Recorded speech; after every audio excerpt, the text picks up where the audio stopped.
Hi students, कैसे हैं? स्वागत है आपका क्लास में, अभिनंदन है। हम लेकर के आए हैं अध्याय नंबर आपका यहाँ पर रहेगा 7, सुख और आनंद। जी हाँ प्यारे बच्चों, यहाँ पर सुख और आनंद नाम की ये कहानी है, यह एक आपका अध्याय है। इसको पढ़ेंगे और जानेंगे। अगर सुख है तो आनंद तो होगा ही होगा, लेकिन ये आता कैसे, इसमें किस किस बातों का ध्यान रखना होता है, हमें क्या जीवन में करना होता है जो हमें सुख भी मिले और आनंद भी मिले।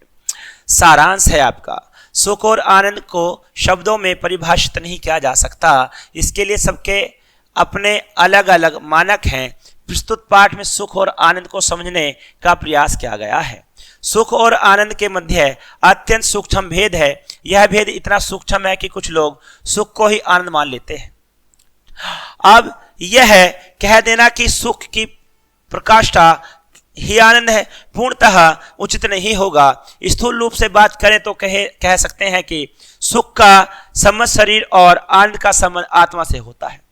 अब देखिए, सुख की बात करें कि मुझे सुख है या तो मैं सुखी हूं या मैं दुखी हूं, तो यह आपके भौतिक रूप से है ना। सुख में और आनंद में दोनों में अंतर होता है ना।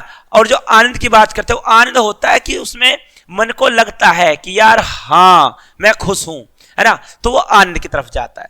ठीक है, तो जो भावनात्मक रिलेशन होता है वो आनंद होगा, और जो खुशी भौतिक होगा वो खुशी की तरफ जाएगा। कभी कभी तो सुख के त्याग से भी आनंद की प्राप्ति होती है, और कभी कभी हम हाथ आए हुए आनंद के क्षणों की उपेक्षा करके केवल सुख प्राप्ति से ही संतुष्ट हो जाते हैं।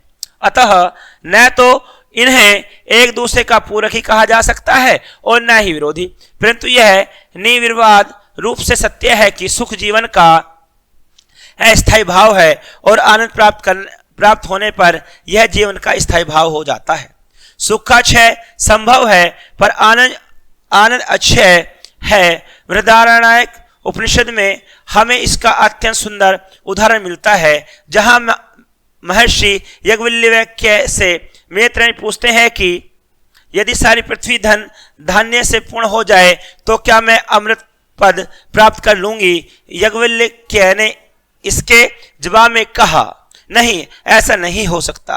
संसारिक पदार्थ के बहुल्य युक्त व्यक्तियों का जैसा जीवन होता है वैसा ही तुम्हारा जीवन हो जाएगा, अर्थात सुख और संपन्नता से अमृत पद प्राप्त नहीं किया जा सकता। अब देखिएगा, यहां पर पूछ लिया जाता है मैत्री के द्वारा कि अगर मेरे पास में अच्छा खासा भोजन हो जाए, मतलब पैसा हो जाए, मैं संपन्न हो जाऊं, तो क्या मेरे पास हर चीज होगी, सुख होगा, आनंद होगा? तो उन्होंने कहा नहीं, संपत्ति का या संपन्नता का इससे कोई मतलब नहीं होता। ठीक है, यदि सुख की मोक्ष का कारण हो तो भला इंद्र से अधिक सुखी और कौन है, परंतु सुखों में रचा बसा इंद्र भोग का नियामक तो हो सकता है, मोक्ष का नहीं। इसी प्रकार आनंद भोग में नहीं है, भोग में केवल सुख है, आनंद तो त्याग में है। जी हाँ, कहते हैं कि सुख आपको भोग में मिलता है, ग्रहण करने में, लेकिन आनंद आपको त्यागने में मिलता है। ठीक है, इसी के साथ आगे बढ़ेंगे। दंड देने से सुख तो हो सकता है, पर आनंद तो क्षमा करने में है। बलशाली व्यक्ति अपने भय से स्थापित साम्राज्य का सुख भोग कर तो सकता है, परंतु उसे आनंद प्राप्त करने के लिए मित्रता और कोमलता को अपनाना पड़ता है, क्योंकि स्वभाव की कोमलता हमारी आत्मा में ईश्वर का अंश है। दया, धर्म, संपन्न, संतोष और पवित्रता हमारी आत्मा में आनंद का संचार करने वाले ऐसे तत्व हैं जो हमारे चारों ओर आनंद लोक का निर्माण करते हैं। अर्थवेद में कहा गया है, शांजय जोशी स्वारसी ज्योतारिश, तो कहते हैं अर्थात तो शुद्ध तेजस्वी आनंद में वह प्रकाश में आत्मा है। शुद्धता, आनंद और प्रकाश का यही आत्म तेज तेरे मुखमंडल से भाषित होना चाहिए। अब देखिएगा, ये कहना चाहते हैं कि यहाँ पर कि आपको जो दया आपके अंदर जो होना चाहिए, ईश्वर का जो अंश होता है, वो दया, धैर्य, संपन्न, संतोष और पवित्रता हमारी आत्मा में आनंद का संचार करते हैं। अब अगर आपने इन चीजों को नहीं जाना है तो आप कुछ नहीं कर सकते। अगर आपके अंदर मानवता बाकी है तो आप अच्छा करते हैं, जो अच्छा करके आनंद की अनुभूति होती है वह आनंद है। लेकिन अगर आप खा करके जो अनुभूति करते हैं वह आप सोच लीजिएगा, या पा करके अनुभूति करते हैं वह आप सुख जरूर पाते हैं, लेकिन आप उसे आनंद नहीं कह सकते। ठीक है, इसी के साथ में परंतु यह सभी संभव है जब क्षमा, त्याग, दया, धर्म, संतोष और समर्पण हमारे जीवन के आधार हो। इनका आनंद हमारी आत्मा को उद्भासित करे, इसलिए हमें सुख की नहीं आनंद की कामना करनी चाहिए। महाभारत के शांति पर्व में कहा गया है कि संसारिक भोगों में और स्वांगदी के दिव्य महान सुखों में कोई सा भी सुख तृष्णा क्षय के सुख के 16वें भाग के बराबर भी नहीं।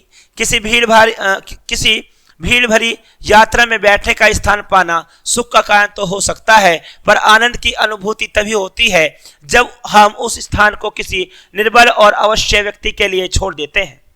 संचय कर लेने से सुख तो स्वाभाविक है, परंतु आनंद की उत्पत्ति तभी संभव है जब हम ठंड से ठिठुरते किसी व्यक्ति पर दुशाला डालते हैं। पर्याप्त जल भंडार के साथ मरुस्थल की यात्रा निरापद तो हो सकती है, परंतु आनंद तभी उपजता है जब हम लू के थपेड़े झेलते हुए किसी प्यासे को 2 घूंट पानी पिलाते हैं। हमारे दैनिक जीवन में ऐसे अनेक अवसर आते हैं जब हम दूसरों का सुख देखकर अपने लिए आनंद बटोर सकते हैं। यही आनंद हमारी आत्मा को स्पर्श करता है और व्यक्तित्व को तेजोमय बनाता है। आवश्यक नहीं कि आनंद की व्युत्पत्ति केवल मनुष्य को ही सुख देने से हो, इसे हम अपने चारों ओर रहने वाले पशु पक्षी, पेड़ पौधों से और अन्य जीवधारियों से भी प्राप्त कर सकते हैं। अब देखिएगा, कहता है यहाँ पर कि अगर आप आनंद की बात करते हैं तो आप लोगों को काम आएंगे जब आप दूसरे काम आते हैं, जब आप किसी पर दया करते हैं या किसी को कुछ देते हैं, दान पुण्य आप करते हैं, तो आप मान लीजिए आपको अलग ही अनुभूति होती है। जो अनुभूति उस समय महसूस करते हैं वो आपका वो परम आनंद है जिसकी बात यहाँ पर की जा रही है। इसी के साथ आगे बढ़ते हैं। पर आनंद को कुछ घटनाओं, क्रियाओं और संदर्भों के आधार पर परिभाषित नहीं किया जा सकता।